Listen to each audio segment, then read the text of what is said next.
It's Tuesday on YourView. Welcome to the show. I am Murayo Afolabi Brown. As always, I have the list with me. YK in the building. Yo. Why did you take off your jacket? We really wanted you to showcase that lovely jacket. I can put it on since they want to kill us with the AC. I mean, they really want to kill us today. I'm just so upset, you know. I'm so upset because the person that put the AC on to this, I'm sure he cannot stay here. He or she, if it was a she or a he, cannot stay inside this place with us. Thank you. And they should come and sit down here with us and enjoy the cold. It is being worked on. Say I'm fine. How are you? Cold. How we're getting ready for the party? Yes. So my granddaughter. I started inviting people for you. Really? Yes. Since you're inviting all of us, I started inviting. Passcode to our party next month. He's inviting people to you. Can you imagine? Access card, they give people to your party, but you're inviting. I invited. It was only Agnes custom. I invited with her too. I said, I'm sure YK will do mind you coming. My PA and her daughter and her kids. I don't know, Shabba. How are you doing? Are you having a party next month? The wedding. My brother's wedding. My brother's wedding. Even though she's 64, understand now. Don't be. Whenever YK forgets, just understand. I didn't say nothing. How you doing, Elijah? I just wanted to shout out to our fan that came from the US, a Guinean guy from Guinea Conakry who had relocated to the US. I'd watched the show. I stood with him, myself and Miriam yesterday, and he knew the show from way back. But he only knew the show was on YouTube. He didn't know we had Instagram handles. He didn't know he could DM us. He could, you know. So he just showed up in Nigeria to vacation, and he knows every show TVC shows. Wow. So TVC News NG, I think that's where he watches us from. So he knows Veronica. He knows Mr. Yori Folari. He knows every show and every host on the TV, and he feels like he has a personal connection with us. So thank you so much, Ibrahim from Guinea. I'm so glad you guys took time to stay with him because yesterday was very busy for me. So I'm happy you guys. I don't know. Miriam has missed some parts of the. Nima has missed some parts of the story because she said he just landed in Nigeria. Yes, so I was going to say he feels connected to us. He just came to visit. And he's spending so much staying and traveling. He didn't come for work. He didn't come for trying to see us. He decided that this is something he had always wanted to do. He also said he has a story and he would love to share it with us. He says when times were tough, this show was one of the things that helped. Wow, yes, when we should invite him on the show. That would be so fantastic. And that now that things are better, he can afford to come. He said it was expensive. It's not that he has a lot of money, but this was something he promised himself that he was going to come and see us. I'm so glad. First of all, I'm so glad that you guys stayed. Thank you. Me and kept in touch with him, so I'm sure if we want to bring him in, we'll make it happen. So please, let's bring him in. That's really thoughtful of him to come in. For a week. Yesterday was crazy. I just couldn't even sleep. I'm happy that you guys did. How are you doing, Mariam? I'm doing okay, but I not woke up actually. Since yesterday, I've been dealing with this headache that's just progressively gotten worse. Like half my face here, just you know. You know what they say in Nigeria? What do they say? So village people, they're after you. Which village? My village people are actually good people, so that's fine. Well, maybe it's another person's village people. But those village people, they have tried and have failed too many times. But my village people are good people. Well, you know, I told you when he was ill and he was in hospital. Yeah. Somebody came to the hospital. Everybody I see now has that. After you finish this treatment, go and find the root of this headache. It's attack. It's why they're going to go to Abeokuta and start to learn. So people are like that. I believe everything is an attack. Everything is an attack. Once you can explain something, once you can explain it, it's an attack. You know, the people most falsely accused in this world are our village people. And when we grow older, we just find out they were just dealing with their own.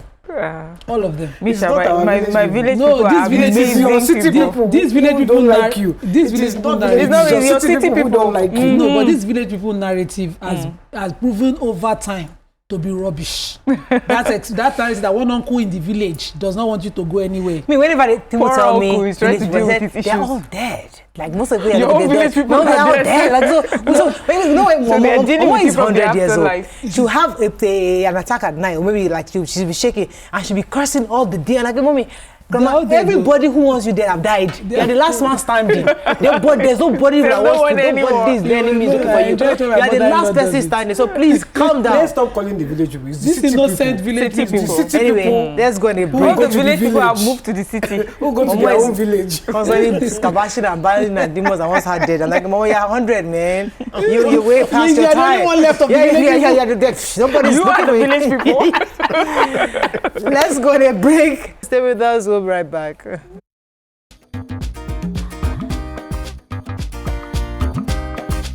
Stay tuned. Your View will be right back.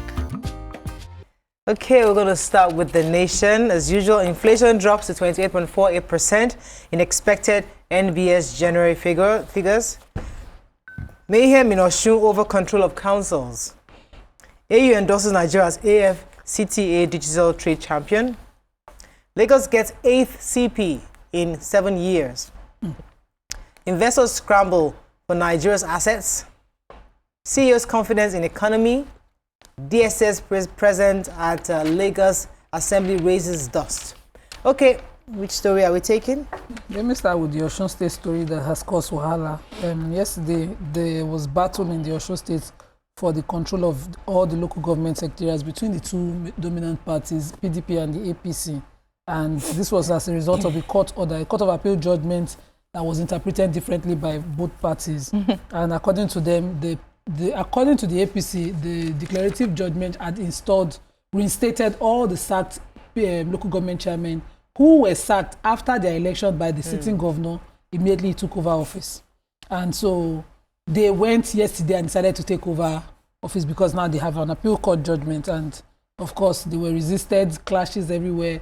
The chairman of one of the local government was gunned down in the middle of the road. Some of their party members gunned everywhere, gunned down, and it became a crazy place. But the IG of police, IGP Kayode Egbetokun, ordered policemen to prevent further breakdown of law and order, and because of that, some form of calmness later, took over. But in the midst of that, we saw party members, boasting. There was one video of a man coming that they should come out, and he was, brandishing a gun. I hope that the police know where he, because his face and his supporters' face was clear in that video. Really? But innocent lives were taken. Really very sad. totally, unworthy. Oluwo of Iwo, Oba Abdurrashid Akanbi, begged them to let peace reign. Please. Several Mobas who kept intervening to let peace reign, but that was what Osun was like yesterday. Really terrible. So the Police Service Commission yesterday approved the appointment of Olorun Dare Moshood Jimoh as Olorun Dare Moshood Jimoh as the Commissioner of Police in Lagos State. He's going to be the 8th Commissioner of Police within 7 years. He's taken over from Olarinwaju Ishola, who was appointed back in September. Jimoh is a former Force PRO, has served in key positions, including CP Communications Operations Force Headquarters, CP Eastern Port Rivers State, and Commissioner Airport Command, Deputy Commissioner Finance and Administration in Kwara State, and Deputy Commissioner. Also, his appointment followed an interview that happened in Abuja, and yesterday he was appointed by the DIG Hashimu Agongo retired Supreme Court Judge, Justice Adamu Paul Gamuji, and DIG Lakanum, they were retired. So Jimoh will be bringing to bear his vast experiences in combat operations, counterterrorism, and social construction and management, maritime rescue operations here in Lagos. I'm wishing him the best. What's the tenure actually? Is it a year?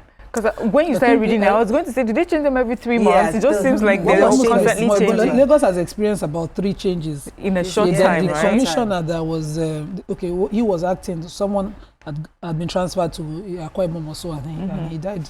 And so Lagos has experienced, some form of changes after the promotion of. I'm going to our own state, my own state, where we don't have village. We have city. Town. She doesn't have village there in her state. But they don't have villages. They only have towns. The governor of Ogun State, Dapo Abiodun, has said that an independent power plant will provide 24 hours light for most parts of Abeokuta will be ready for inauguration in the next 8 weeks. He was inspecting the 30 megawatt power plant located in, I won't say the name, but in Ewekoro, in the Ewekoro local government. They said it was in collaboration with the private sector partnership, and it was the first phase of the Ogun State Light Up project.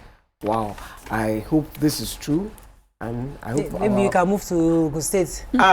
Once she's in Ogun State, like move right into we get a house there. Beautiful city. My city. My city. Oh no, please. So don't go there. It's nice. It's nice. Very peaceful. But why can you can't I have just we still have newspaper review, I hope, because I have a story now fund to terminate loan for dropouts. Dropouts still getting stipends are to be taken off the list of beneficiaries. The Nigerian Education Loan Fund has said. The ED, the Executive Director of Operations, Mr. Mustafa Iyal, confirmed that plans have peaked to update NELFund system. Just some updates from, so far what NELFund has been doing. They say that NELFund received over 364,000 applications in 229 days, with an average of 1,000 applications per day. They said that they are also proud to announce that over 22 billion has been disbursed to cover institutional fees across 240 institutions, directly benefiting over 215,000 students. Furthermore, a total of over 12 million naira has been disbursed as upkeep support, reaching 12 billion, reaching 169,114 students, each receiving 20,000 naira monthly to assist with their living expenses. So they just give a breakdown, and they're proud of how far they've come. They're able to meet the demands, but they're saying that, there are some students that need to get off this list because they have dropped out, of course. And as you know, you cannot have access to that loan anymore. And they're asking those who are, because they've just ended the 2024-2025 session, and they're asking for those who are coming in next to please start putting all their documents together in time for the resumption of the next tranche. Okay. All right, moving on to the Punch. Chaos crisis in Lagos. AU endorses Nigeria as AFCTA digital trade champion. Human interest story here. Controversial singer Portable declared wanted for assaulting Ogun officials. Ex-Skybank chair Ayeni rejects ex-mistress's daughter. AGF bars police from parading suspects. States project 3 trillion naira tax after reform bill passage. And FG plans 2.3 trillion naira electricity subsidy in 2025. Let's take one story for the break. Okay, let me quickly take this Skybank, former Skybank chairman of the defunct bank. So he, his name is Tunde Ayeni, of course, and him and his mistress have been back and forth this issue of who's the father of her daughter. And so he's insisted all through that he's not the father of the daughter. We saw videos over the weekend of both families returning bride price, and I was surprised that was there a payment of bride price that he's receiving, accepting the return of it. But he insists that the daughter is not his, and that the court, it was before the magistrate court in Abuja, asking the court to declare that the child is not his, and that he was never married to her, and that she was never his wife, and the court has, before that, he petitioned them for that purpose. This drama has been on endlessly. There was no DNA. He said that yes, even though she dated him, she was aware he was a married man, and that from the day she got pregnant, she claimed she was pregnant, he had insisted the baby was not his. And so for her to continue saying, she on her part is insisting the baby was his. So her father claimed to be a chief in his community, and that the daughter had told him about me a year ago. He was talking about giving the history of what started between them, and that the father said that according to Igbo tradition, money must be paid for her to carry the child and not to bear her father's name, except if the Igbo custom, if a child is born in the house of the father while the mom is unmarried, the child belongs to the father. And he said that was why he paid the dowry, and that dowry does not, was not paid in intention of marriage, it was paid in intention of the child. But he still insists that the child is not his. She insists, according to some rumors, that after a DNA that the child is his, and they said she has proven it, but that I've not seen publicly. But now he's before the court asking that to be. This matter is just it's short and close. Open and short. Yes. Because DNA Finish. Well, let's go on a short break. It's not a hot topic because I have When opinions. we come back, we continue with the reviews. Stay with us. We'll be right back.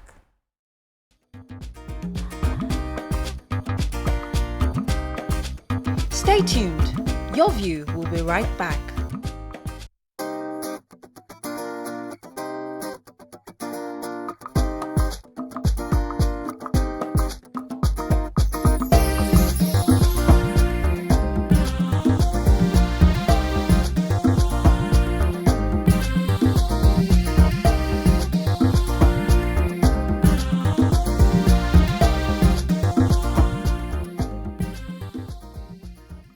Thanks for staying with us. We're still reviewing Punch. Yeah, I've got the Attorney General of the Federation and Minister of Justice has banned the Nigeria police force from parading suspects.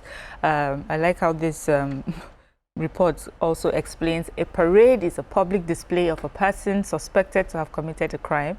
So senior police officers contacted the federal, that's the FCT and Lagos State Police Command, and they told their correspondents that they were informed of the development. So one said yes, they think they had been given that directive from the AGF earlier this month, and that information has been passed down to them, and that the reporters that were asking that they would have noticed some level of compliance, but they're still looking into it.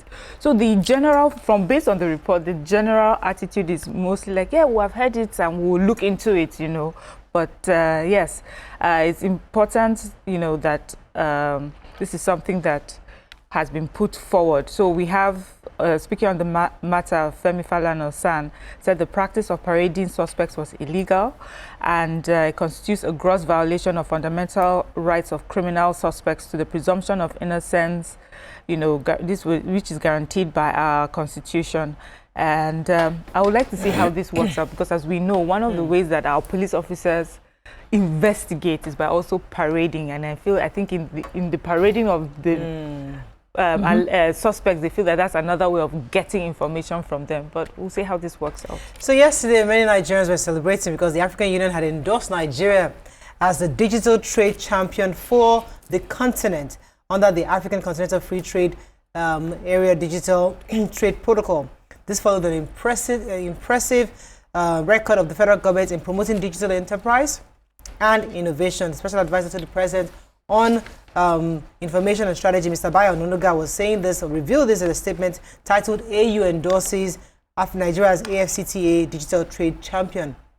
He said the 38th ordinary session of the Assembly Heads of States and Governments, which concluded on Sunday in Addis Ababa, Ethiopia, recognized Nigeria as Nigeria's proactive role in advancing the implementation of the digital trade protocol adopted in February 2024. This is a big thing for Nigeria, and I hope that we continue to improve in this area.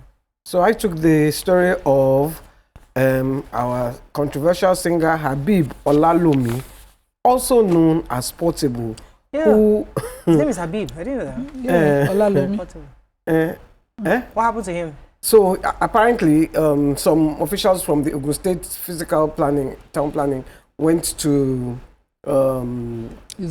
his bar, and they were conducting a normal routine check. Yeah, an enforcement exercise. Okay. They went there unarmed. They met his father, who said Portable was not at home. Then they introduced themselves, and he said his son was unavailable. But while they were there, he came with firearms, and other dangerous weapons with a gang, and then they proceeded to beat the silly guy. Beat the guys. Beat a government official. I'm sorry for laughing. Please forgive me for laughing. It's not funny, but they beat them. The officials. Yeah, the officials. So physical planning they arrested some of the gang members, but he ran away. So he has been in hiding. Do Nigerians realize it's illegal to do that? Like, it's totally wrong. No, they know. They don't think they know. They think. But Portable has not always comported if himself sanely. He had boasted to be in charge of 1 million gang at one point. Which is a cult group. Talked about. He's ever been put together. Okay, moving on to Vanguard. Osun local government crisis: 8 killed, scores injured as PDP and APC clash. This is a very pathetic story. Kanu raises alarm, alleges federal government seeks to perpetually detain him. I won't stop praising Oti, Wabara tells PDP. Lagos Assembly crisis, why our men were in the premises, DSS. 19 killed in fresh herdsmen's attack in Benue communities. And economic diversification. Edun lists insecurity, poor infrastructure as key challenges.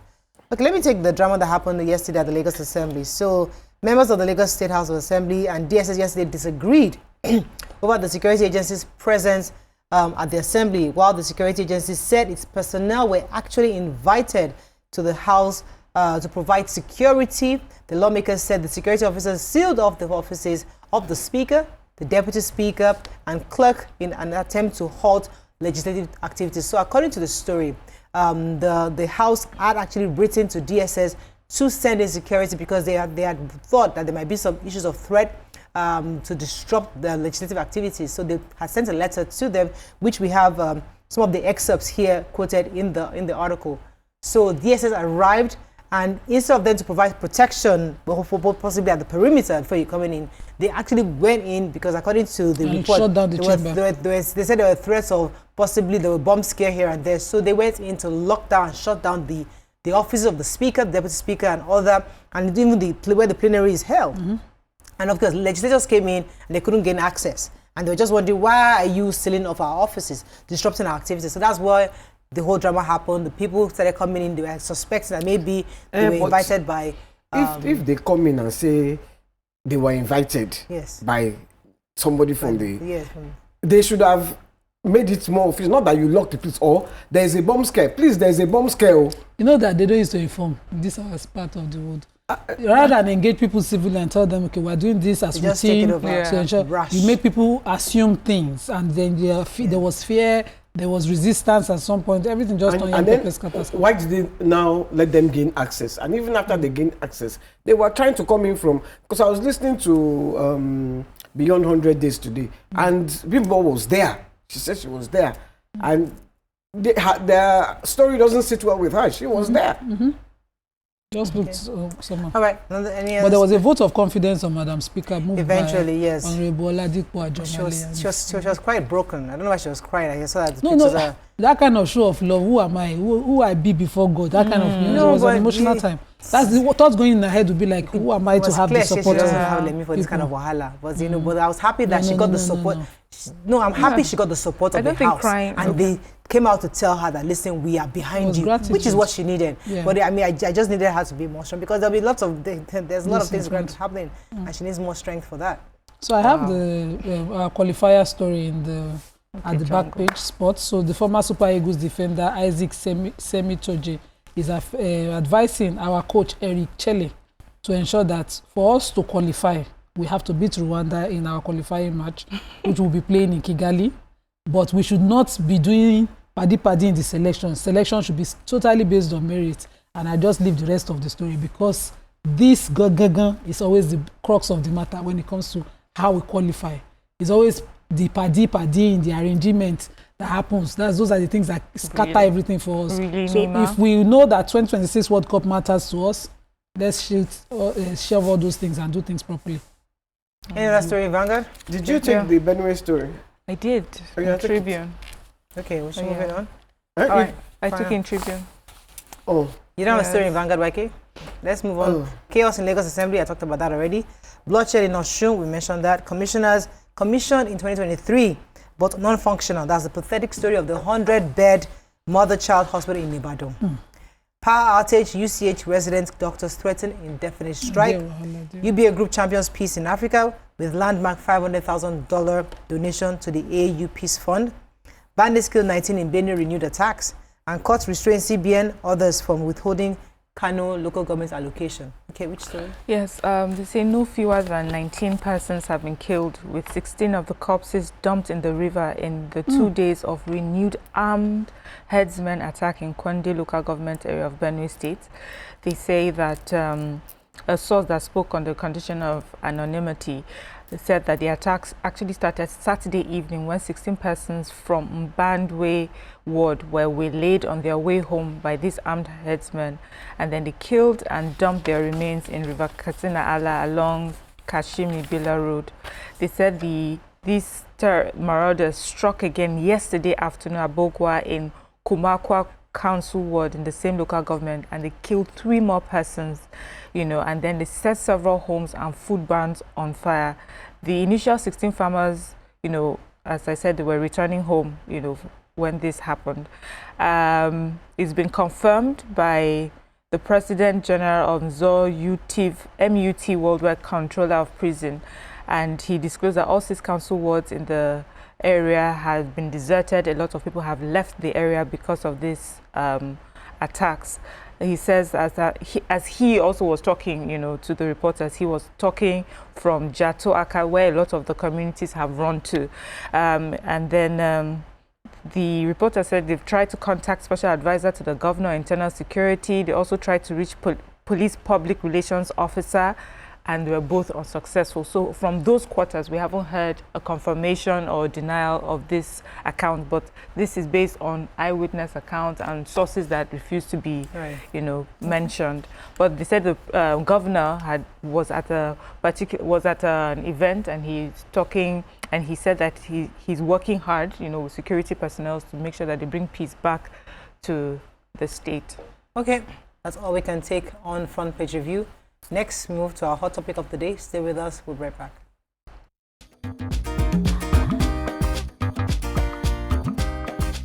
Stay tuned. Your View will be right back.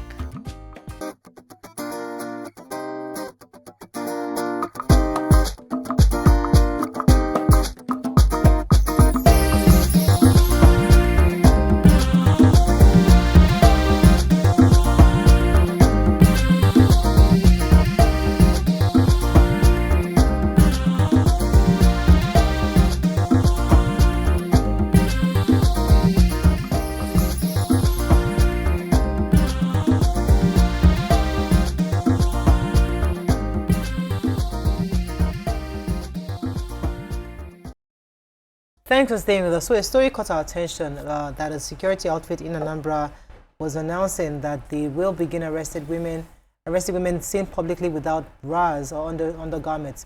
In the video shared online, the announcer was explaining that the order is from the state governor. Now, we can't confirm if indeed this is from the governor. We don't even know if the state, because we've not seen any documents from the state confirming this at all in any way. But just hypothetically speaking, if this were something to be instituted by various states where women are then beginning to be arrested because of what they are wearing. And we've seen cases where families and parents have complained about how children of nowadays are dressed. And if a state is probably considering arresting people that don't have their undergarments on, is that an infringement of their personal rights? Is it an infringement of their own rights, or is it a state acting in the interest of the greater good, saying, okay, we need to protect our young ones from towing this line by ensuring that these people who do this are taken off the streets? I'm trying to understand the rationale behind this thinking, if indeed it's going to happen. As I said, hypothetically speaking, we don't know if it's true. And we've seen other countries where people dress in certain ways, and you're wondering, how are these people living their house? And I know I was in the UK sometime, and I went for a club. I mean, my friend took me out to a nightclub, which I regretted going, because after like 2 hours, there was no seats. I had just on the floor, like, where you don't call me. But the ladies trying to go in, half of them were not wearing anything. And I'm like thinking, this is so normal. And everybody was wondering, what is the world is going on here? I mean, I can't accuse them. Hey, this is not my country. I just kept quiet. I just observed. But what do you think about this? As I said, we don't know if it's true or not, but the idea of it, is this something that can happen in Nigeria at all? And do you think it should be encouraged at all? Who would like to go? Okay.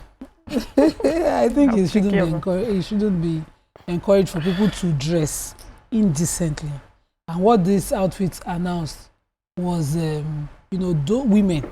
That's the only problem for me, picking a side to what indecent dressing is. You know, in Africa, usually when we discuss indecent dressing, we don't consider wearing boxers and flinging everything around your face indecent dressing quickly.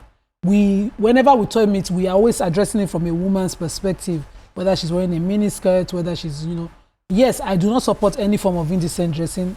Of course, I'm a covered woman. But you know, it should not be taken from a gender's perspective, one gender perspective, which is why this announcement bothered me. And what you get with this kind of announcement is what we have in Kano. If we do not address it now, we will just wake up one morning and they have picked all the innocent girls passing on the street, the one whose camisole is showing. They put, you know, they've harassed all the girls, and this kind of harassment, you know, permits the abuse, because people will now say, you said, if you did not hear, how did you leave your house and all of that?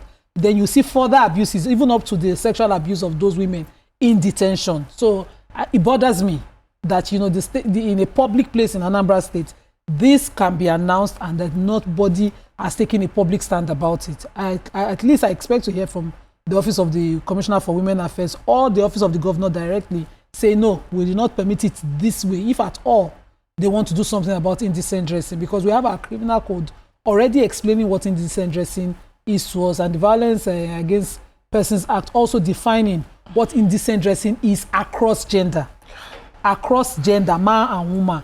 Indecent dressing, you get meaning, but not particularly the female gender alone. Yeah. Mariam. You know, I hesitated a bit because many times we talk about this indecent dressing, and I always say that it's subjective. Depends on where you are, and you know. But this one in particular is not indecent dressing per se. It is without wearing underwear. So, and this is why I find it vague. Is it for women? Is it for women of a certain age? Because I know of older women who don't wear these things and they move around, but because we don't see them as being, you know, in your face anyway, it does not bother us, you know. So you have to make it a clear-cut rule, or you know, whatever. I'm afraid of the abuse of this announcement or this law. You have some people who would wear bra, but it would look like they're not wearing bra. And there are some people that would they're fully clothed, but you don't know if they're wearing anything under. Are you going to check them? You know, for me, it seems quite ridiculous. I would rather, if it was like I always used to say, there are different outfits for different places. Please, when you're going to an office, this is how we expect you to dress. If you're going to church, this is what we expect you to dress. This is what's acceptable and not acceptable. But to say underwear, is there something that's happening in this particular state that we're not sure of? Is it that people moving around naked? You know, so it's a bit too vague for me. Yes. So indecent dressing, I've always said there are different kinds of dressing for different places. There's some dressing that may look all well and good, but if you move from one state to another, you will be called indecent. There are some places that you dress in the proper way that they see you as a respectable person, but when you go to another place, they're wondering what is wrong with you. In fact, you may even be harassed for that sort of dressing. So you have to choose what is acceptable, please, within reason in your place. But to talk about people's underwear, what they wear underneath their clothes, that's taking it a bit too far. And I can see different ways that this can be abused. Yeah. Michael, what do you think? Do you think it's right for any state to... First of all, I want to say I do not think that it's a true story, because the governor of Anambra State seems to be, isn't it Soludo? Yeah. He's very progressive. From the way I've seen him, I haven't been to Anambra State to see whether he has done much, but from the way he carries himself, he carries himself, the reports I hear, I think that he would never involve himself in anything so trivial. So I do not believe the story. So let me first say that one. Now, second thing, I remember when I was a kid, a young girl, not a kid, I was a young teenage girl, and men used to beat women for wearing trousers on the road. And it was really, really terrible. They just used to take whips, and if you're wearing trousers, they would just whip you. That is against a woman's fundamental human rights, as far as I'm concerned. I wear trousers all the time. Yes. I have a reason for wearing trousers. So, so then it was unheard of for a woman to wear trousers. But today, fast forward, it wasn't that it was unheard of. It was just termed to not be decent. It was termed by some people. By some people. You were woke. Was termed indecent. Yes. Because going adding to your story, because I remember that I think I've shared the story before. When my brother was getting married to his South African wife, at the wedding, part of their culture is to have naked, braless women dance around him. Yes. And we were just wondering, like, what in the world is going on? We are Nigerians. Like, I just see naked bras flying everywhere, boobs flying around. Wondering, and he's there thinking, okay, what's happening here? Wow, exciting. So in our own culture, it's like, what? In their culture, it's perfectly normal. So it depends on where you are. So in that regard, this girl on the undergarments to us is indecent. But in another culture, it's perfectly fine. Okay, so there are some clothes that when you wear them, you look naked. Okay. So when the story was sent, along with the story was a picture of a girl whose top was cropped and the entire nipple popped out. It was obvious as a woman to woman. You would know to achieve that kind of seductive look, you know, go wear bra. It's clear in that picture. Also, the skirt was not mini at all. It was micro. It was double mini. Micro mini, yeah. Okay. So it was not covering anything at all. If a girl in such a dress moves past you and she's well endowed, it will be going everywhere. It's just as us saying a man in boxers should not move in front of you because something will show. Yeah. You know, it's usually interpreted, even in law, from the observer's view. That's why Miriam says it's subjective. Some people will now observe it and say it's too much, it's less much. But if the state can agree on what the standard should be, you know, that should not be publicly in people's faces. It's usually interpreted from the offense others take from viewing it. So if, for instance, the girl pass and all the men seated there say, oh, she baddest. If the enforcers were those men, would you expect any enforcement from them? But if the girl was to pass and women will be like, auntie, why don't you wear a bra? Because they are women and think, why are you in, you know, this is abusive of our public space and view. You know, you would see that. So a lot of times the interpretation is usually from the offense taking from those whose faces you have just dangled everything. So the producer just told me right now that the Anambra State has actually refuted the claim, saying that of course it's not from them. Okay. As we suspected, it just doesn't make any sense for the state government to be involved that kind of thing. But the conversation really is that is it something that should be considered even outside Anambra State? I mean, the cities, there are people dressing in anyhow they choose. So are you infringing on their rights to dress the way they choose? Or are you saying in protection of the people, we should find ways to stop these people from indecently dressing? You know, as much as I say, you know, it's subjective, which is... Sorry, Benjamin was holding me. Okay. Good morning, Benjamin. I'll come back to you, Miriam. Benjamin, you there? Good morning, Benjamin. Hello? Go ahead, Miriam. Okay. There are... If we're talking about Nigeria, there's some dressing I feel that for the protection of a woman, you know, she should be careful how she dresses to go to some places. If you're going to the marketplace, I would advise against dressing in really short shorts or short skirts, because before the government or the structure or regulatory body gets to you, the society, you know, group of people will do their worst. And we know usually, especially in market areas, they tend to go haywire. Even when you are properly covered, you know, they are grabbing your hand, some of them are pulling on your blouse, you know, just because they're trying to sell something to you. And then imagine if they think, you know, you're indecently dressed. So I'm not saying this does not give them the right to do so. This is for your protection. If you're in Nigeria and you are going to some of these places, please just tend to dress fully in trousers. In fact, don't even wear skirts. Wear like proper trousers. You can carry yourself and protect yourself. But this is also like a slight on the government, that there are people within us that can go out of their way to just attack people based on the way that they dress. If it is a crime, if it constitutes public nuisance, there has to be a law, you know, and a process in which you should arrest them and take them away, but not to, you know, stand over them or start harassing them or assaulting them, because we have seen it get to that point.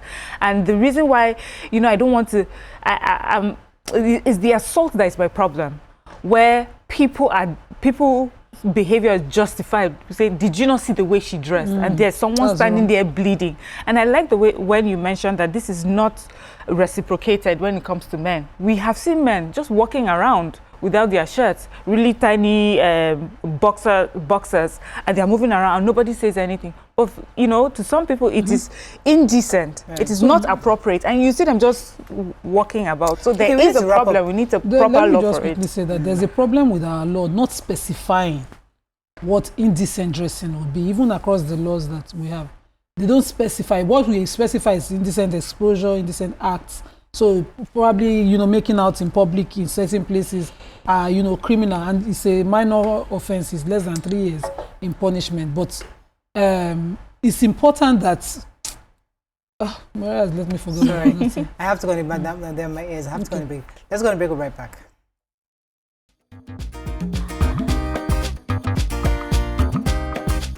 Stay tuned. Your View will be right back.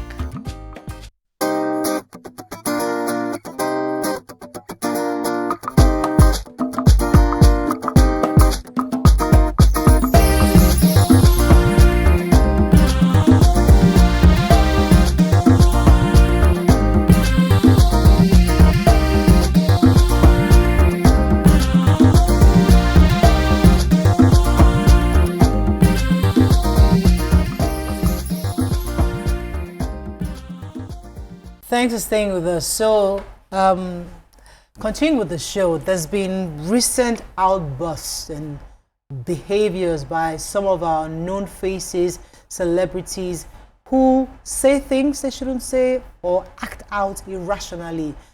We took a story in the newspaper this morning where Portable allegedly had participated in beating up of some of the public officials who came to perform their official duties at his bar here in Lagos. And obviously, according to the report, the police are looking for him. That's Portable. In a related story, based on the mayhem that took place in Osun State, also, the very known artist Davido also took to his social media page and put the the thing that happened in Osun State or Osun State. Yeah. So he took to his social media page and then said some really bashful things to the commissioner of police, alleging that obviously probably the violence that ensued was as a result of his participation or non-participation. Either way, he has since sent an apology, explaining and addressing the fact that he was not aware or appreciated the efforts the commissioner had put in to secure the lives of the people. However, this is not the first time we're seeing outbursts by top officials or top artists. And the conversation has been, if these people were in a different country, would they have the right to attack a state official, to attack a police officer, or to publicly condemn and speak ill of a top-ranking officer? I mean, that's the conversation, because we are all trying to rebuild our country as is. And we're saying that to do that, all hands must be on deck. So how do we address people, especially those who are well-known, who go out there and seem to continually desecrate that which is dear to us? So there's a misconception that most Nigerians have, that when somebody is in uniform, they are likely to abuse you. Yeah. We cannot even sit here and pretend that those abuses do not happen. But it does not mean that you should resist it preempt an abuse and resist it beforehand. Ordinarily, you should park. I still had that confrontation with my driver. We almost ran into a police officer at Antony on Sunday because the officer just jumped into the road, stopped him. Instead of, moving out, he ran on the brakes facing the officer. And I screamed at the back, because this is not something I can process. When they stop you, just park well, as in clear well. Park and sit in that conversation. The worst case that can happen, taking you to station, where impounding your car would follow. But I'd hate to see somebody fall down because I'm trying to resist an officer. And we've seen this too many times where they're trying to jump into somebody's car, somebody dies, the police are trying to resist Okada riders, they shoot into the crowd, and this person just dies. Because of that, whenever you stopped, park well. But that's besides the point now. That's how most Nigerians think. So you would see a Portable here. I'm going to go to the extreme part of what's happened in this case, but here that they are coming to my place because my building does not conform with physical planning rules, and then immediately get aggressive or get defensive. Rather than as they come, website, these are my documents, or we are in process, I have already filed so and so and so papers and the government waiting for government approval, for building approval and all of that, but I have filed, and this is with your authority. The worst I can do, they will X the property and mark it, or they will tell you to discontinue building, and then you take your time, go to the office and iron out your papers. But the first attitude is to be aggressive towards the talawon, you know, that kind of thing. Then the extreme is that you then go and bring your cult group and you brandish a gun at a government official, but you do not want the consequence of that action itself. Exactly. You're supposed to be a popular person. They won't bring Portable down, and you see educated Nigerians joining that conversation. It's our own. It's of the streets. We are of the streets. It cannot be brought down until it happens that Portable is building into your father's house. You will not see what he has done as illegal because you have loved him. Now, Davido, they will say, I've come for him again. No. What he did, yes, he has apologized. I hope that, they will measure these things when they do it. Because men mount, which was what was trending, that he had said to the commissioner of police, would have incited young people who love him to think he was okay. The worst that can happen in Osun is that there's a miscarriage of justice and we have a court system to settle it. If you are in court and the court gives an order, they would enforce it. That's what will happen. You don't use, worst case come to worst, if you come out and you do that statement and some men, you have some hunters gone join in that, what's the gravity of what will happen? The consequence, what's the worst consequence that will happen? They will shoot at innocent people. Assuming and mistakenly, of course, that no, these are the opposition, these are us on this side, we take them down, that kind of thing. Those are the kind of statements that we always query when it comes down, because an apology is after the fact. Some people, 8 people yesterday, for whatever reasons now, are lying dead somewhere. We don't know how. What is not a time to respond like that. There must be a civil way to address it so that we don't allow this kind of chaos happen. I like where you're taking this. Influence is important, but carry it well. The issue of civility is you think that somebody who has a bit of exposure will understand how to be civil. There are ways of doing things. Mariam, let me let you jump in here. Yeah, this is just about consequence. Okay, so I was just thinking, right? Celebrities, we're the ones that celebrate them, and we celebrate them for various reasons, and mostly nowadays we celebrate people, music, entertainment, sports, things like that. There used to be a time where celebrities were celebrated because of intelligence, because of invention, and so usually people in that group also come with a form of common sense and decency. Do you understand? It is expected of them. But now that we have celebrities that are celebrated for things like, just entertainment, so it has nothing to do with their upbringing or their education, maybe there's something wrong with us. Expecting much more than they can offer. What they had promised you was entertainment, they had promised you all, sports, and now you're expecting someone to give you the same kind of courage that someone that has gone through school for 16 years and has studied and has met people and has sat at tables and discussed important conversations. So maybe we're the problem right now. But, these people, celebrities or whatever, need to understand that there are consequences for your action. There should be. And your celebrityness does not grant you immunity. If your thank you. Let me repeat if it. your brother or your uncle is a governor and has immunity, you need to be careful that you're celebrated. Yes, you're famous and you're popular, and that is what it gives you. You need to be careful, and if you are aware of that, then you'll be more measured with the sort of things that you say. Because what has happened is you have found yourself a big following. Truly, you have influence. That's the gift that you have. But how you use it, has its consequences. I remember one time in America when there was this hurricane, and it was during George Bush time, and they said Kanye West, who is known for his madness, he has celebrity status and everything, and they were on TV, and he says George Bush does not care about black people. Of course, many people loved him. His followers loved him. They were like, yes, he spoke truth to power. But the truth is, there are black people with education who understand this, who have been fighting this cause in different ways, in a way that it brings progress. You know, did not think that that was the smart way of doing it. So we need to understand that celebrity will do celebrity. They will entertain you. They will excite you. They will ginger you. But please, they are not your government officials. And government officials as well need to understand that they are just regular citizens with different behavior.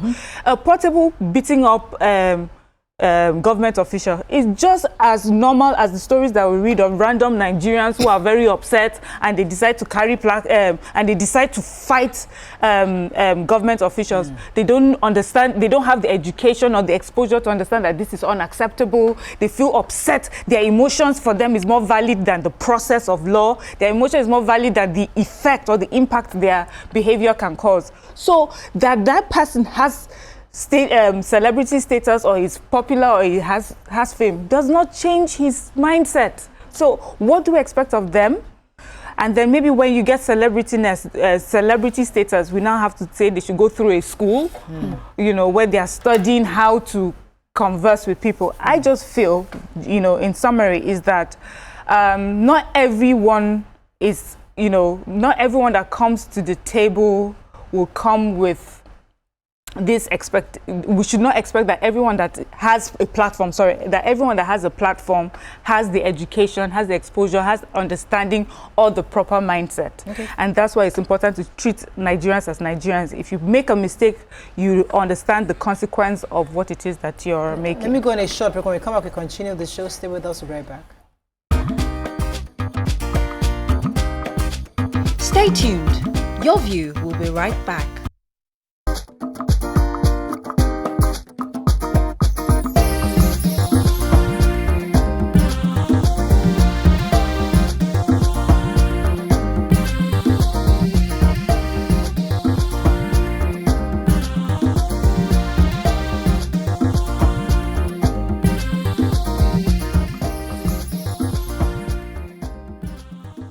Thanks for staying with us. We're still discussing bad behaviors of some of our celebrities, and following after Davido's venomous utterances to the, I think it was the Commissioner of Police, he also wrote a message responding to that, or apologizing. Says that in memories of the innocent souls lost, human emotions overwhelmed me and many of my friends around.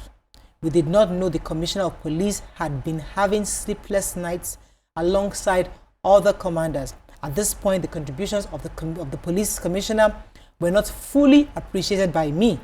This is a grave oversight, and I want to declare that his support for rule of law and protection of peace in Osun State is hereby acknowledged and appreciated. And this came after the fact. So imagine, so I'm happy he responsibly did this, which is good. However, God forbid, after what he had said, his follower had gone out and acted upon his aggression and his emotions. And that's where it comes, where you have to be responsible, especially for those of us that have following. We have to be very responsible in what we say. Okay, what do you say to all this? Well, I'm going to take it from another angle. Okay. Because I agree that they should be responsible, but I want to go to the beginning of this kind of bad behavior. The beginning of this kind of bad behavior, I hate to say it, I know you are going to go against me, started from the top. Our government officials have behaved badly. Yeah. Do you know who I am? We do not see them taking responsibility for bad behavior. So what has happened, what started as a small seed has grown into this gigantic tree. So almost every Nigerian is, do you know who I am? Now, the more famous I am, the more celebrity I have, the worse I become, because there are no repercussions for bad behavior. I complained one day to you. I said, Third Mainland is 80 kilometers an hour. I saw, I don't know who was inside, but it was the convoy of the Senate president. Fast! Almost throwing us, all of us, into the water gun with the speed. That's bad behavior. So, if Davido comes tomorrow and does the same thing, because he too will have police following him. Because when you have police, you're like... Because we can talk to Davido, we will now say, Davido, you almost threw me off the... Because he's not a government person. But when the government people do it, when the government people behave badly, so if we don't start from the people at the top, this is your bad behavior, stop it. The rest of us, who are the minions, are going to listen, are going to follow. And which is what we are seeing. Portable will do his own show. I'm not saying they shouldn't, I'm not saying don't punish them. I'm not saying that too. I am saying, they know who they are following. Where I would counter you, that you always make it look as if this government come from Mars or Venus or some place where they just show up and become our leaders. These guys came from the same path with Davido and Wizkid. You and all of us came from this same society and became leaders. They are one of us. We are all acting, we are one and the same. Now, where my expectation of somebody at that level, the Davido level, where you have a better exposure than most people. Now, anybody can say from local government chairman, I became this, I became that, I'm be a Senate president. You think that you have a bit more exposure to know things better. We do things better because we know better and we see things better. So you expect him, who supposedly should know that you don't speak to a commissioner of police in the manner and which you did. If you do that, those who are looking up to you are likely to do the same thing. So yes, the fault has been there, as you said, leaders, right? But we know better. We should do better as Nigerians, as citizens, don't you think? Morayo, how do you want us to know better? The same way. Listen. How do you want me to know better when the person that I am following, my mentor, how is their mentor that I am following? Who made them mentor? Because you elected them as an official. But they are public. Who made them it's the same. I just hold on a minute. See, the same standard. Influence. If a school bus full of children is coming behind you and they just taught them civil education, and they just told them it's wrong to use the one way, and then a police Hilux van not attending to an emergency, or Nokwebi decides that let me not do U-turn, because if I go ahead and do U-turn, I will join traffic. Let me just do one way from here to that Okwebi exit, which is what I see every time on my way to my law firm. They will just do that instead of them going ahead to turn to come and use the Okwebi road bypass along Sheraton. They will go from that front of that complex and just join the Okwebi. They do it all the time. If a school bus full of children just witness that, you have just destroyed those children, because that is the influence. Written on it, Nigerian police, Kiniko area, I did not mention. Now you've seen the children have just said, police, one way. So tomorrow in their memory for life, they will want influence so that they can use it that way. They will not use influence in a cool, collected way, positive way. They will use influence to jump traffic, abuse queues, and do the same thing. So the same standard that we've given to the celebrities, give it to the government officials. Okay. You are not supposed to be in your government convoy and say there's no emergency. You are just on your way to the airport, but you don't want to miss your flight. You have money to change your flight ticket. We don't jump one way from Ikeja all the way to the airport. So using your example, so let's just say there were 6 children. Of these 6 children that experienced this Nigerianness, right? They grow up.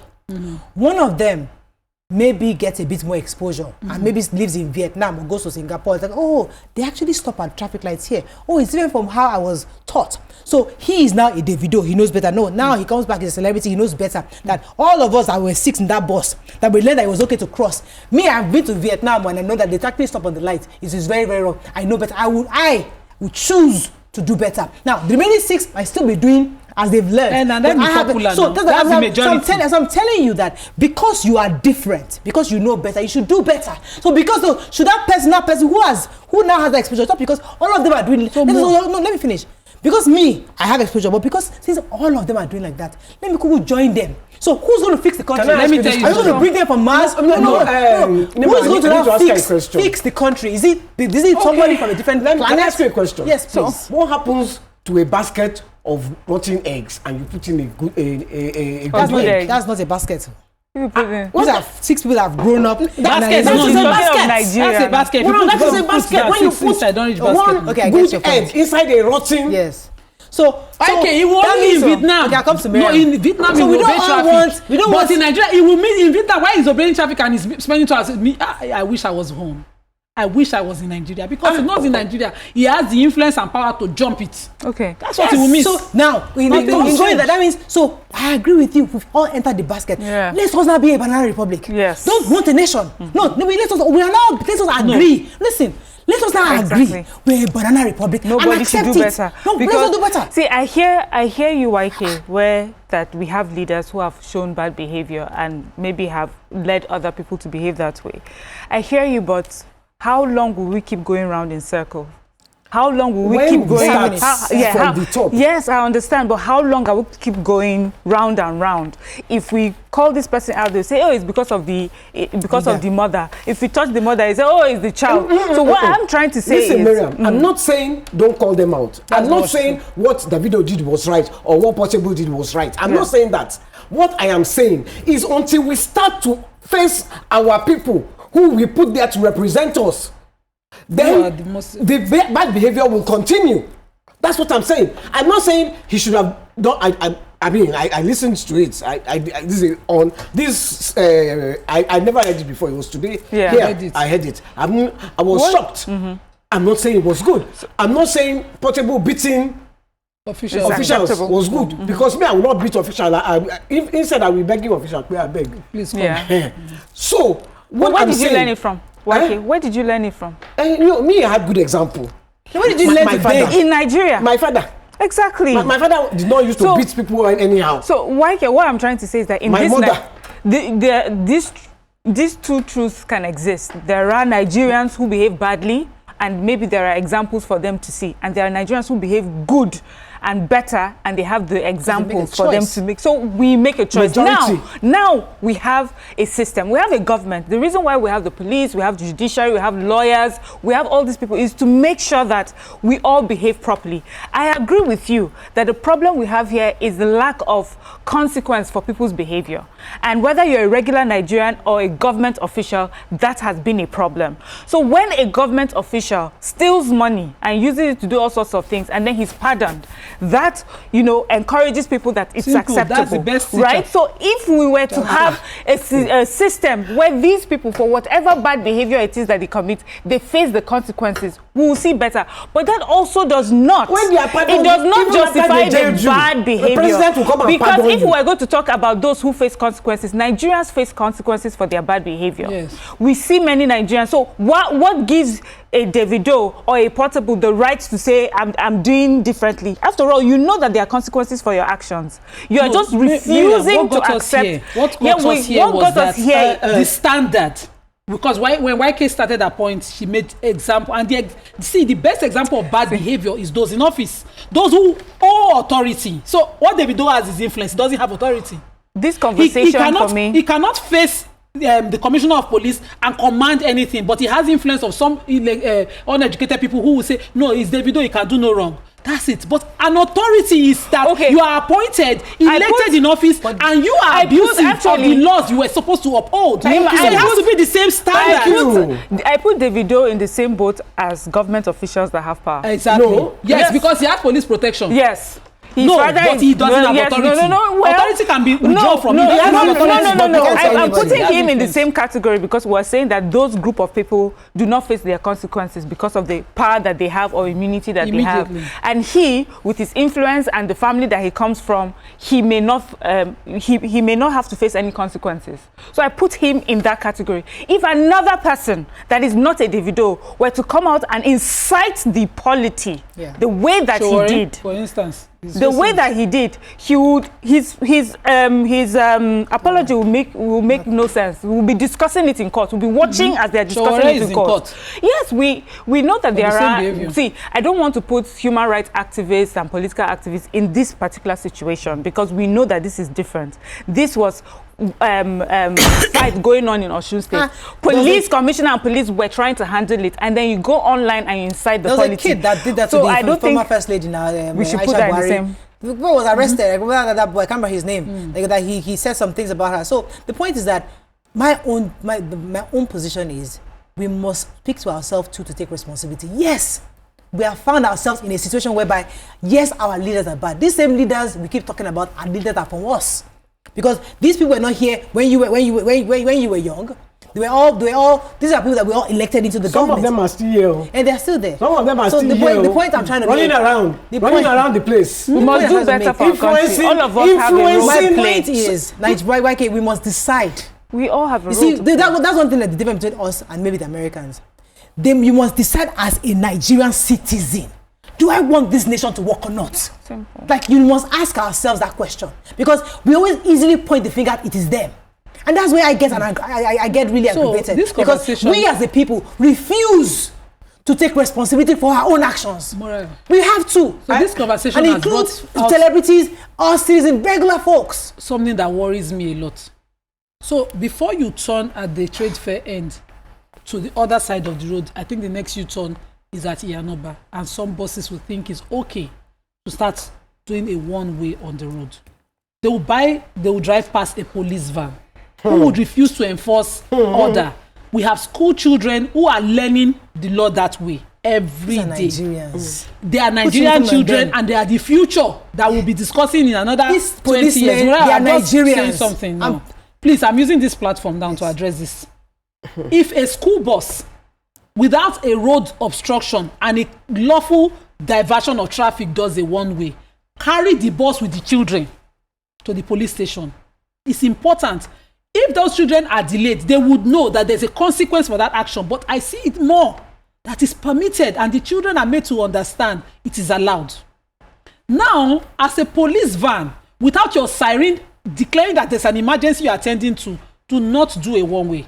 Those short seats is not allowed. Okay. Number 2, only ambulances and fire vans in emergency situation. That's the school I went to. They're speaking right now. Maybe that's the future. You don't know. I tap into it. In emergency situation, I was taught that in 1980 something when I was in primary school, that it is only in such situations that an emergency allows those traffic abuses. Please, we should start to do better, because we were just talking and I just remembered it as an example, but we've never really used this platform to address it. These are Nigerians that tomorrow will become your local government chairman. This policeman that is driving will now become your governor. These are the same people that YK is talking about, our leaders. There's no leader anywhere. It is you and I who's driving the bus. Union leaders are also doing one way. Everybody just wants power. Chairman of local government. All of us want power. We need to fix ourselves, because if I as a citizen, I stop at the traffic light. When I become governor of Lagos State, I will stop at traffic light. And because I have chosen, I made a choice to stop at the traffic light. I would do the same thing if I was president. So why can't I will always go back to this example. I am going on Third Mainland. I am nobody. I go 80. My Senate President's convoy, I didn't say it was inside. I always say I didn't know, because I don't know if it was inside. They tint the glass now. How can you see? Was passing at least 140. Almost threw all of us into the lagoon. Now, there is no consequence. Yes, it's a Nigerian like you and I. Yeah. But why didn't he go inside and decide to change from himself? He's not a small boy. Or whoever was inside the car is not a small person. They are big people. They are old. When I say small, all I want to do as a child is to get to Senate presidency, so that means I can blow past you. I pepper my enemy. Blow you people into the lagoon for whatever reason. That's all I want to be. When I grow up, so what I'm saying. So that is when you keep saying we are Nigerians, I am saying it is leadership by example. Exactly. If you lead, I will follow. Whatever you do, I will do. So I go into power and I become a criminal and I start to steal money anyhow. And I, a small child, a boss school of children, I'm saying, that's the way to be, just be chopping money anyhow. So I will become a person of influence. So when does it end? It's endless. If we don't start now. Yes. I'm saying question. It doesn't end. No, you know what? Next it ends. It can end. No, it's not ending. It has to start now. How will it end? It has to end. They should consider themselves human enough to do the right thing. And then you see everybody will stop seeing it. Now, let us all just stay here and just be you see the problem is you don't want solution. Let me make you don't want solution. If you want a solution, you will talk to the powers. No. Listen. Why won't you talk to powers? Wait, let me ask you this. Yes. 10 of us decide that, okay, we are going to be doing everything the right way. Yes. We are going to be going 80 on third mainland. Yes. We are not going to abuse policemen. Yes. We are not going to do this. The 10 of us. Then none of us have power. Then the person that has power continues. Then our children need to end, stupid. We need to end. Never. Can I ask you a question? Can I add it? Wait. Our children will sit with us and say, why is my mother so stupid? Why is she so slow? No. Because it cannot end. Okay, let me. If you that has the power, some will not. Wait, let me respond to that. Can I respond to that? Response. So, in this thing you just said, I love the example. 10 of us make the decision. Don't you want to go on the break? This 10. That of us, I tell my own, you tell your own 10 friends. Yeah. I tell my own 10 friends. You tell your own 10 friends. You teach your own children. And we use them as examples. Say, see these ones, they don't know what they are breaking the law. Yeah. And we're training gradually, bit by bit by bit. We are fixing Nigeria. Okay. Because they're not that 10. Can I add to the 10? Can I say something about the 10? This 10 is my 10 friends, right? My 10 friends, there are some of them that are in government. There are some of them that are in health. There are some of them, because they're all Nigerians, they all wear different caps, they're all doing different things.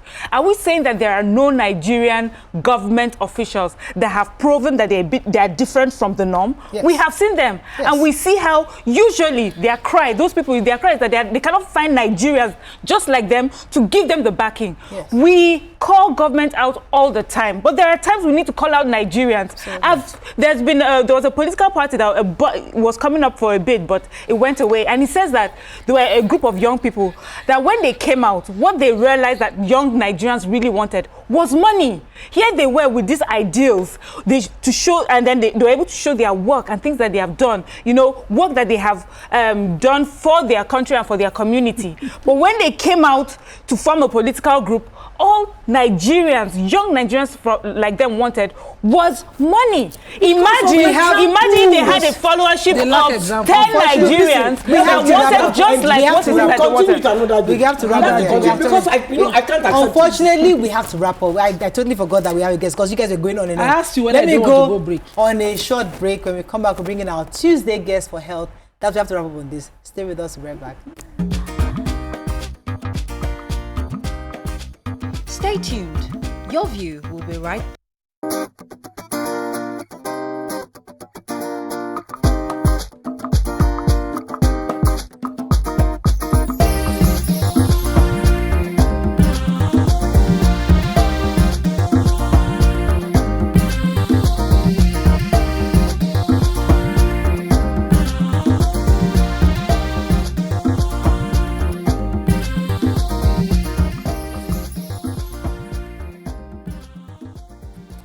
Thanks for staying with us. It's Tuesday. We just have to talk about health. So today we'll be discussing one of the illnesses that comes with excruciating pain and severe discomfort and sometimes lead to death. We are talking about toothaches. Toothaches can be incredibly painful and are often caused by dental problems such as cavities, gum diseases, tooth infections, and so much more. Joining us on the show to discuss the management and prevention of some of these things is Dr. Oluwadolapo Adekambi. She's a consultant, oral medicine, Department of Preventive Dentistry, Lagos University Teaching Hospital, Idiaraba, Lagos. Welcome to the show. You not find doctors. pretty looking doctors. Good Thank to have you on for the show. having me. Thank you. Toothaches. Let's start with what causes it, because people, I have been through my own season of serious toothaches. But tell us, how does it start? What exactly causes toothaches? Okay, so when it comes to toothache, we have a lot of things that can cause toothache. But primarily, most people present with cavities. So when you have cavities, that's in simple terms, holes in the teeth. So that's the main cause of toothache. So we have other things that can do with the infection or inflammation of the gum in the mouth. So these are things that are responsible for toothache, and these cavities, once they start, they keep going deeper and deeper and deeper till they enter to the root of a tooth, and they spread from there to the surrounding bone, and from the bone they enter spaces and could spread to anywhere in the head. Sometimes we have infection spreading to the brain. So a lot of people don't know this, and that's why people are so lackadaisical when it comes to toothache. You know, I'm not, because I'm their customer. I'm the customer of toothpick. Are you serious? Interesting. Wow. Why can you have good hygiene? I ate too many sweets as a kid. You don't eat gums. So talk about, because I mean, as parents, we always try to see how we can stop our kids from eating sweets. But at the same time, this is the age they can eat sweets. So should we not stop our kids and allow the kids to have sweet things? It's not good to allow the kids to have sweets, and that's because apart from the sugar content that you can expose them to, they get addicted to sugar, and sugar could be very addictive, and there are a lot of other things in the system that sugar can cause. But let's talk about the tooth. Okay. So it's going to create problems for the child, and they start losing their teeth early, even in their adolescence and then early adulthood. So it's not something that parents should do to compensate children. I think it's better to give children like fruit snacks, things like that can be given. You can give them nuts if they're not so young. You can give them apples. These are things you can introduce to children, and they get used to healthy living. Yeah, but realistically, as you know, even if you don't give it to them, they go for parties, they go to school. You know, there are what do you call them, tuck shops that sell these things to them. So I think for us it would also be, what can you do when your children take sweets to help them? What you just said to me just made me know that children get used to what you teach them, and that's the truth. Is what you show, what you do, that they get used to, and that's the way they grow, and that's what they do. So so at parties, don't take party packs. I'm not talking about not taking party packs. I just think that if you introduce a child to sugar early, the child would love sugar, and the child will naturally tend to take sugar. But if a child is not introduced to sugar, even when they take it, it's going to be like a one-off thing. Thank you. I agree with you. It's going to be one-off. I know that early in life, my daughter initially did not like sugar, and I was surprised. I said, is it that this child is just different? Because I think it's usual for children to love sugar, but I realized that she had not started taking sugar. I didn't introduce sugar to her. So I once you introduce that to children, it's like you change their diet and their tongue, and they long for it. Yeah, and their taste bud. So I love sugar. But when we're growing up, my mom, even though she wasn't schooled, she wasn't educated in any way, rationed it as a reward. So we only get to take cooler drinks every once a month. She buys a big 1 liter cooler and the pour small, or you drink, don't go outside and drink it. So we will go to party and get our party packs. We come home with it, submit all the sweets, and she decides when each of us gets what. And I did that for at least my first 10 years before I got freedom. I was able to buy my own sweets. And my first gum at 16, I've been chewing since then, because I felt, they denied me. So I think it's what you train your child with, that, some of these things, some children, but some come like yours and they don't have the sweet bud. YK, for instance, can't take honey. My son can't stand honey, and he couldn't stand sugar until we're able to give him some. Let's come to the health of tooth. What timing? So for tooth, I wanted to ask, because you mentioned, how it starts from a cavity and all the way into even affect the brain. Is it possible for a person to live their entire life and not know that they have a hole that can lead to all of this? Is there a way it presents in some form of pain or discomfort before you know, or you can have it and you just live with it? Okay, so what that is that when there's let me just quickly explain what causes cavities. So we naturally have bacteria in the mouth, and this bacteria are like normal commensals in the mouth. They live in the mouth. So when you introduce sugar to them, they feed on the sugar, and the products they produce when they feed on that sugar is acid, and this is the acid that dissolves the tooth.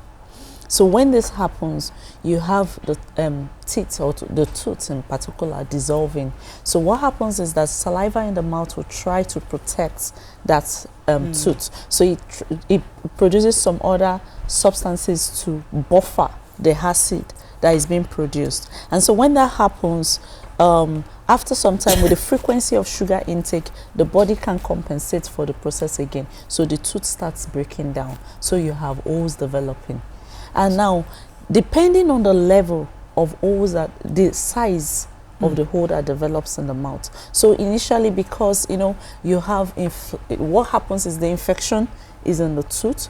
it's a closed chamber. So there's so much pressure built up. So that's what causes pain. The pain is severe. So at that time, that can send alarm to the individual and they want to seek help because it could be very painful. But there are some other times that you have a tooth badly broken down. And so when it's broken down, there's no pressure. So the person is just living their life. Just I have holes, but I don't have pain.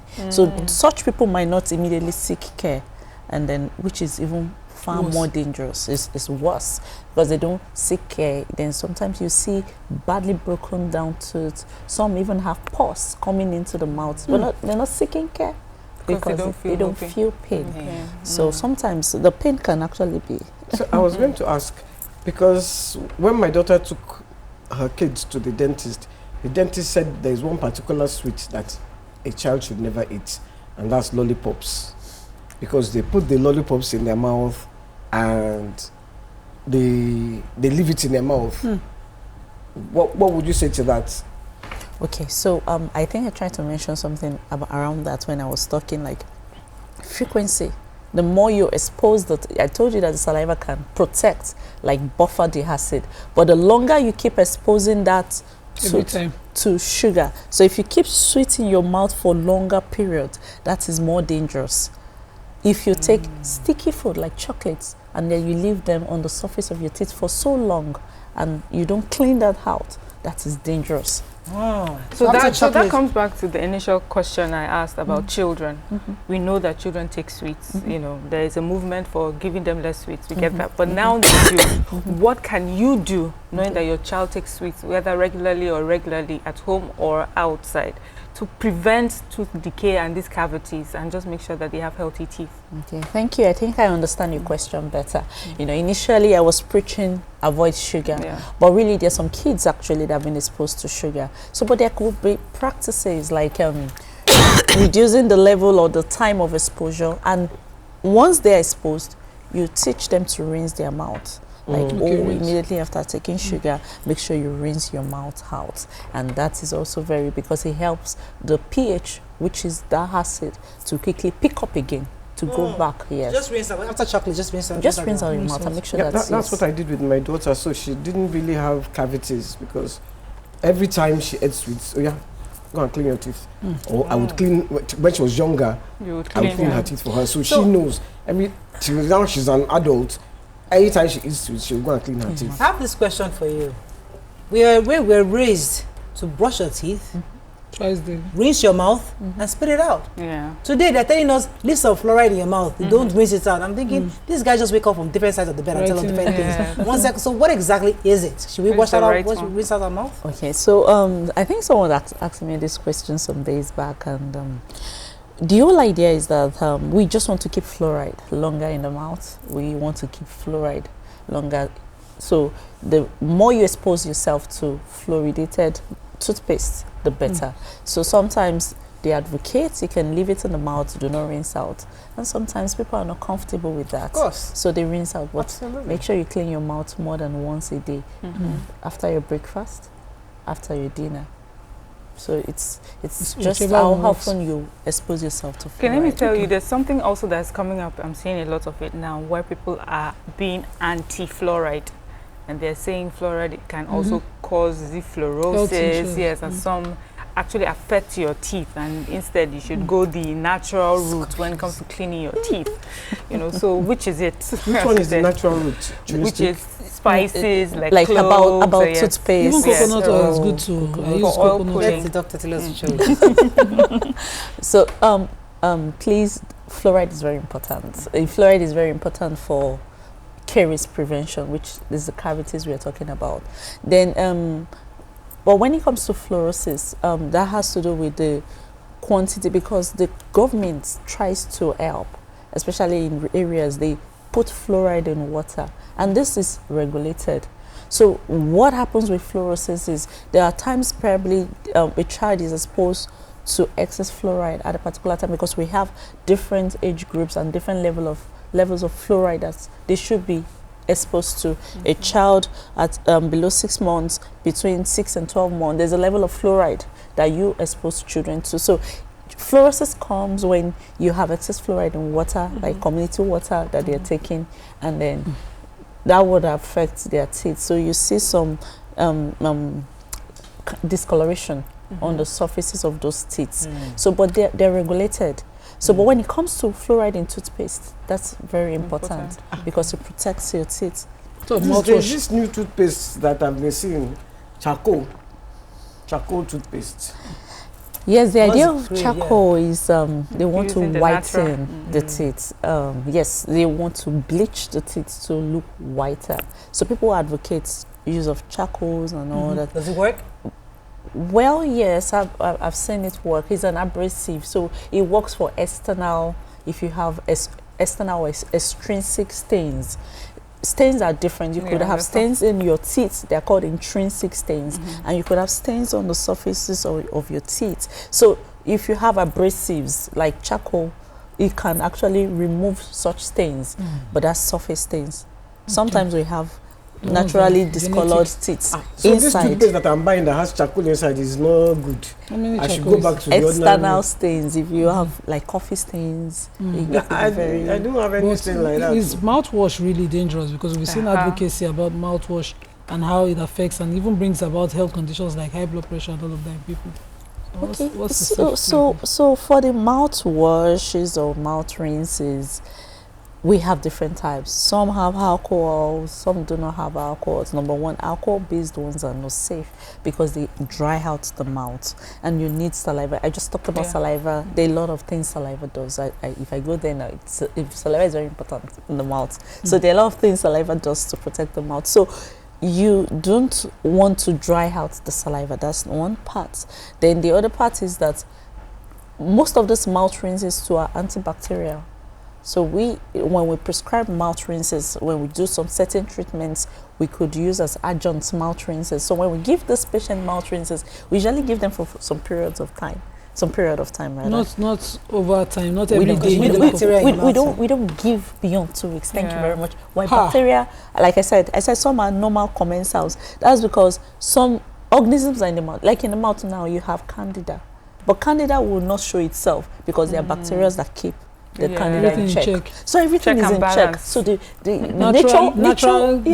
nature just has a way of putting everything in check. So if you go there and destroy the bacteria in the mouth, you give candida free way. Oh yes, I have free way. There's nothing competing with me. So we don't do that. So we shouldn't have mouthwash in our shelves and everybody wake up every first thing you do it. You want to meet someone, you use it abusively. Toothpaste, brushing the teeth is enough. Yes. Okay. So my father swore by chewing stick. I love chewing stick. Yes, we don't tell people to stop their chewing sticks. Even research has shown that there are a lot of chemicals in chewing sticks that are very beneficial, and we've seen people use chewing sticks for over as in all their lives, and then really we are not. But what we always just tell people especially when we go for these community outreaches and giving health talks, we always advocate that after you chewing stick, just try to use fluoride toothpaste. We have to wrap up. Oh, really? That is all we can do. Well, thank you so much, Doctor, for being here. Talking to Dr. Oluwadolapo Adekombi, consultant, oral medicine, Department of Preventive Dentistry in Glasgow. Thank you so much for coming. Thank you. Thank you for having me. That is all we can take on today's show. Hope you learned a few things as we have. Have a great day. We'll see you tomorrow. Bye for now. Thank you.